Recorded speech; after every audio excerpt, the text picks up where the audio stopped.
নমস্কার, কেপি অ্যাস্ট্রোতে সবাইকে আন্তরিক অভিনন্দন।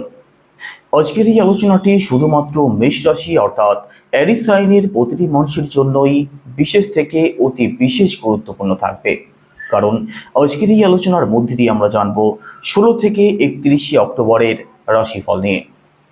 এই সময়ের মধ্যে আপনাদের জীবনের সমস্ত গুরুত্বপূর্ণ বিষয়গুলিকে ডিটেলস আলোচনা করার চেষ্টা করব according to house, according to planet. তো সম্পূর্ণ ভিডিওটি অবশ্যই দেখুন। আর আপনি যদি একজন নতুন দর্শক হয়ে থাকেন, এটাই সব থেকে ভালো সময় চ্যানেলটিকে সাবস্ক্রাইব করে নেওয়ার জন্য। তো চলুন আলোচনা শুরু করা যাক। প্রথমে স্বাস্থ্য দিয়ে শুরু করব। এই সময়ের মধ্যে স্বাস্থ্যের জায়গাটা আপনাদের কেমন থাকবে?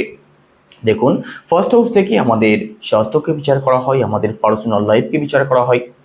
আপনাদের রাশির লর্ডকে, আপনাদের রাশির লর্ড মঙ্গল গ্রহ কোথায় অবস্থান করছেন? আপনাদের সপ্তম ভাবে অবস্থান করছেন। 27 অক্টোবরের পরবর্তী সময় মঙ্গল রাশি পরিবর্তন করে আপনাদের অষ্টম ভাবে নিজের ঘরে অর্থাৎ বৃশ্চিক রাশিতে প্রবেশ করবেন। তো এখানে মিড অক্টোবরের পরবর্তী সময়ে স্বাস্থ্য আপনাদের ভালোই থাকবে। স্বাস্থ্য সংক্রান্ত মেজর কোনো ইস্যু তেমন সম্ভাবনা থাকছে না। পরিবারের কথা যদি বলা হয়, সেক্ষেত্রে সেকেন্ড হাউস থেকে পরিবারকে বিচার করা হয়। আপনাদের সেকেন্ড হাউসের লর্ডকে, আপনাদের সেকেন্ড হাউসের লর্ড শুক্র গ্রহ। শুক্র কোথায় অবস্থান করছেন? শুক্র অবস্থান করছেন আপনাদের ষষ্ঠ ভাবে। ষষ্ঠ ভাবে শুক্রের অবস্থান কিন্তু ভালো থাকছে না। কবে থেকে? 9 অক্টোবরের পর থেকে। তো অক্টোবর মাসের বাকি সময়টা পারিবারিক দিক থেকে কিন্তু সিরিয়াস থাকতেই হবে। পারিবারিক দিক থেকে প্রবলেম আসতে পারে, কারণ ষষ্ঠ ভাব শুভ হয় না। ষষ্ঠ ভাব থেকে আমাদের ঋণ, রোগ, শত্রু, অকারণ ঝামেলা, ঝগড়াঝাটি এই সমস্ত দিককে বিচার করা হয়। শুক্র যেহেতু আপনাদের ষষ্ঠ ভাবে অবস্থান করছেন, পারিবারিক দিক থেকে কিন্তু প্রবলেম আনতে পারে। একই সাথে সেভিংসের দিক থেকে প্রবলেম আসতে পারে। ইনকাম সংক্রান্ত বিষয় নিয়ে হেডেক, টেনশন আপনাদের মধ্যে কম বেশি অবশ্যই আপনি লক্ষ্য করতে পারবেন। কথাবার্তা একটু ভাবনা চিন্তা করে বলবেন। নিজেদের খাওয়া দাওয়ার উপরে কন্ট্রোল রাখার চেষ্টা করবেন। থার্ড হাউসের কথা যদি বলা হয়, থার্ড হাউসের লর্ড বুধ গ্রহ। বুধের অবস্থান মোটের উপরে ভালোই থাকবে। তো আপনাদের মধ্যে সাহস, আত্মবিশ্বাসের জায়গাটা আপনি লক্ষ্য করতে পারবেন। অনলাইন, ডিজিটাল মার্কেটিং, কমিউনিকেশন এই সংক্রান্ত কাজগুলো আপনাদের জন্য ভালো থাকবে। ছোট ভাই বোন, কাছের আত্মীয় স্বজন, পাড়া প্রতিবেশী এদের সাথেও আপনাদের অ্যাটাচমেন্ট, বন্ডিংয়ের জায়গাটা আপনি ভালোই লক্ষ্য করতে পারবেন। প্রপার্টির কথা যদি বলা হয়, সেক্ষেত্রে ফোর্থ হাউস থেকে প্রপার্টিকে বিচার করা হয়। আপনাদের ফোর্থ হাউসের লর্ড চন্দ্র। আর সম্পূর্ণ অক্টোবর মাসে আপনাদের ফোর্থ হাউস ভালোই থাকবে। 18 অক্টোবরের পরবর্তী সময় দেবগুরু বৃহস্পতি, যিনি আপনাদের ভাগ্যের কারক, তিনি আপনাদের ফোর্থ হাউসে প্রবেশ করবেন। তো প্রপার্টি সংক্রান্ত দিকটা আপনাদের ভালোই থাকবে। প্রপার্টি সংক্রান্ত কোনো সিদ্ধান্ত যদি নেওয়ার থাকে, গাড়ি, ফ্ল্যাট, বাড়ি যদি ক্রয় করতে চান, অথবা এই সংক্রান্ত কোনো ডিল যদি ফাইনাল করতে চান, ঘর পরিবারে কিছু রেনোভেশন যদি করতে চান, 18 তারিখের পরবর্তী সময়টা আপনাদের জন্য অতি উত্তম থাকবে। কারণ এই সময় ভাগ্যের কারক দেবগুরু বৃহস্পতি আপনাদের প্রপার্টি স্থানে প্রবেশ করবেন। তো প্রপার্টির দিক থেকে ভাগ্যের সাপোর্ট আপনি অবশ্যই পাবেন। একই সাথে ভালো থাকবে আপনাদের মাতৃপক্ষ। আপনার মা, স্বাস্থ্য হোক, কেরিয়ার হোক, কিংবা অন্য যে কোনো দিক থেকে পজিটিভ রেজাল্ট অবশ্যই পাবেন। এডুকেশনের কথা যদি বলা হয়, আপনাদের পড়াশোনার জায়গাটাও ভালো থাকবে। পড়াশোনা নিয়েও বিশেষ কোনো দুশ্চিন্তার কারণ থাকছে না মিড অক্টোবরের পরবর্তী সময়টাতে। এডুকেশনাল কিছু সিদ্ধান্ত যদি নেওয়ার থাকে, কিছু পরিবর্তন যদি করতে চান, আপনি অবশ্যই করতে পারেন। 18 অক্টোবরের পরবর্তী সময়টা আপনাদের জন্য খুব ভালো থাকবে। এবার রিলেশন। ফিফথ হাউস থেকে রিলেশনকে বিচার করা হয়। আপনাদের ফিফথ হাউসের লর্ডকে, আপনাদের ফিফথ হাউসের লর্ড রবি অর্থাৎ সূর্যদেব আপনাদের সপ্তম ভাবে অবস্থান করছেন। কবে থেকে? 17 অক্টোবরের পর থেকে। 17 অক্টোবরের আগে পর্যন্ত কিন্তু রিলেশনের দিক থেকে সিরিয়াস থাকতে হবে, কারণ এই সময় রবি আপনাদের ষষ্ঠ ভাবে অবস্থান করবেন। 17 অক্টোবরের পরবর্তী সময় রিলেশন আপনাদের ভালো থাকবে। এই সময় আপনাদের মধ্যে অ্যাটাচমেন্ট, বন্ডিং এর জায়গাটা ভালো হতে দেখা যাবে। একই সাথে দেখুন, ফিফথ হাউস থেকে আমাদের সন্তানকে বিচার করা হয়। তো সন্তান পক্ষ আপনাদের ভালো থাকবে। ফ্যামিলি প্ল্যানিং যারা করবেন ভাবছেন, 17 তারিখের পরবর্তী সময়টা আপনাদের জন্য ভালো থাকবে। তার আগের সময়টা কিন্তু ততটাও ভালো থাকবে না। সন্তানকে নিয়ে প্রবলেম তৈরি হতে পারে।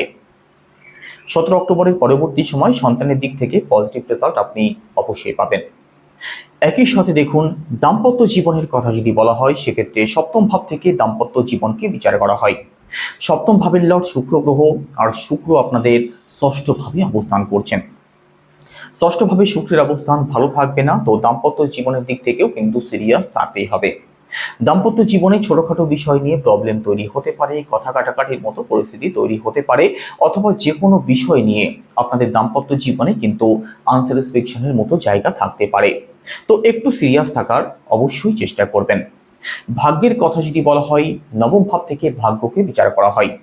নবম ভাবের লর্ড দেবগুরু বৃহস্পতি, আর দেবগুরু আপনাদের 4th হাউসে প্রবেশ করছেন এক্সঅল্টেড হয়ে।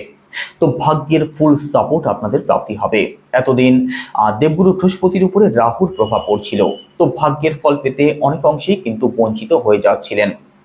এবার দেবগুরু বৃহস্পতি 18 অক্টোবরের পরবর্তী সময় যখন আপনাদের 4th হাউসে প্রবেশ করবেন, ভাগ্যের ফুল সাপোর্ট পাবেন। ঘর পরিবারে কোনো শুভ কার্য, কোনো মাঙ্গলিক অনুষ্ঠান যদি করতে চান, অথবা শেয়ার মার্কেট, স্টক মার্কেটে যারা টাকা ইনভেস্ট করতে চান, লটারি সংক্রান্ত বিষয় যাদের ইন্টারেস্ট রয়েছে, আপনাদের প্রত্যেকের জন্যই ভালো সময় থাকবে। একই সাথে ভালো থাকবে আপনাদের পিতৃপক্ষ, আপনাদের উচ্চশিক্ষার জায়গাটা, আপনাদের লং ট্রাভেল হতে পারে, স্পিরিচুয়াল ট্রাভেল হতে পারে, ধর্মীয় যে কোনো কাজ আপনাদের জন্য বিশেষ ভালো থাকবে। তো ভাগ্যের সাপোর্ট আপনি অবশ্যই পাবেন, তবে 18 তারিখের পরবর্তী সময়টা থেকে। কেরিয়ারের কথা যদি বলা হয়, সেক্ষেত্রে দশম ভাব থেকে কেরিয়ারকে বিচার করা হয়। দশম ভাবের লর্ড শনিদেব দ্বাদশভাবে অবস্থান করছেন বর্তমানে আপনাদের রাশিতে, 7.5 শুরু হয়েছে। তো দেখুন, কাজের দিক থেকে প্রেশার তো অবশ্যই থাকবে, কাজ আপনাদের হাতে বেশি আসবে, দায়িত্ব বেশি নিতে হতে পারে। বিশেষ করে আপনার জন্মছকে শনিদেবের অবস্থান যদি খুব ভালো না থাকে, সেক্ষেত্রে শনিদেব কিন্তু একটু প্রবলেমের মধ্যে অবশ্যই রাখবেন। কাজ করার পরেও আপনাকে কথা শুনতে হতে পারে, তবে নিজের কাজের প্রতি অবশ্যই দায়িত্বশীল হওয়ার চেষ্টা করবেন, না হলে কিন্তু কর্মজীবনে প্রবলেম আসবে। তবে যাদের জন্মছকে শনিদেবের অবস্থান ভালো আছে, তাদের দুশ্চিন্তার কোনো কারণ নেই, কাজ তাদের অবশ্যই ভালো চলবে। একই সাথে চাকরির চেষ্টা যারা করছেন, আপনাদের জন্যও ভালো সময় থাকবে। দেখুন, এখানে কর্মস্থানের লর্ড যেহেতু দ্বাদশভাবে অবস্থান করছেন, একটু স্ট্রাগল তো আপনাদের অবশ্যই হবে, তবে ভাগ্যের সাপোর্ট আপনি পেয়ে যাবেন 18 তারিখের পরবর্তী সময়টাতে। তো চেষ্টা করুন, সফলতা আপনি অবশ্যই অর্জন করতে পারবেন।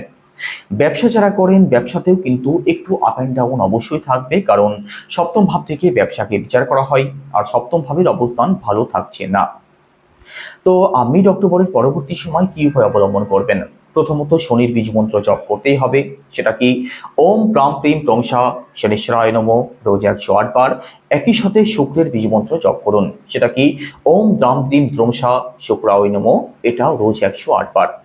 যদি সম্ভব হয় হনুমান চল্লিশা পাঠ করুন, উদীয়মান সূর্যকে জল অর্পণ করুন তামার পাত্রে লাল ফুল সহযোগে। পজিটিভ রেজাল্ট আপনি অবশ্যই পাবেন। তো কেমন লাগলো আলোচনা অবশ্যই কমেন্টে জানাবেন। সবাই ভালো থাকুন, সুস্থ থাকুন। নমস্কার।